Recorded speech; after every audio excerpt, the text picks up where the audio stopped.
ভালোবাসা পয়দা করতে হবে। কারণ আমরা দেখেছি যাদের অন্তরের ভিতরে নবীর ভালোবাসা ছিল তারা কবরের মধ্যে গেলে ওই কবরের মাটি তাদেরকে স্পর্শ করতে পারে নাই। কথা বলেন ঠিক কিনা? তাদের কবরের মাটি তাদেরকে স্পর্শ করে নাই।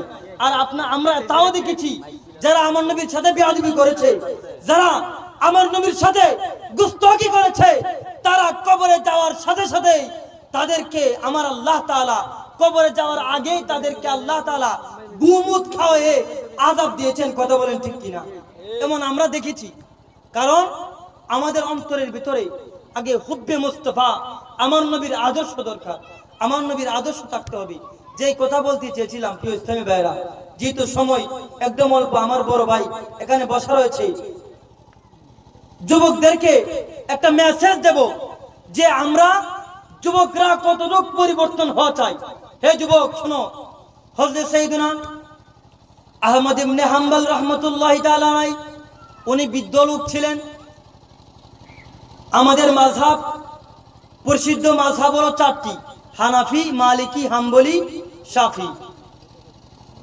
হাম্বলি মাযহাবের ইমাম হযরত সাইয়েদনা আহমদ ইবনে হাম্বল রাহমাতুল্লাহি তাআলা আলাইহি উনি বিশাল বড় আলেম ছিলেন, উনি বড় মুহাদ্দিস ছিলেন এবং হাদিসের অনেক বড় হাদিস বিশারদ ছিলেন।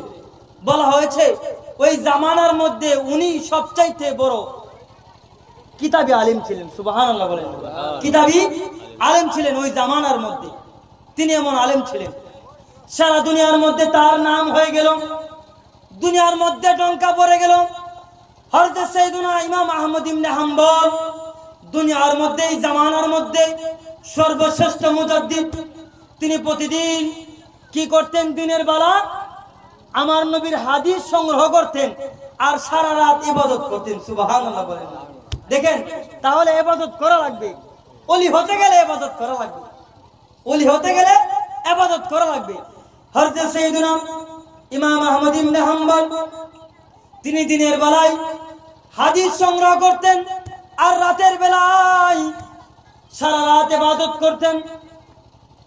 হাদিস সংগ্রহ করতে করতে একদিন অনেক দূর চলে গেল, এক এলাকা থেকে অন্য এলাকার মধ্যে চলে গেল।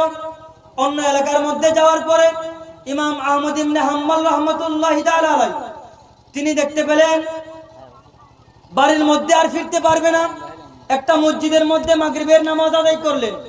মাগরিবের নামাজ আদায় করার পরে আবার ইবাদত করা শুরু করে দিলেন।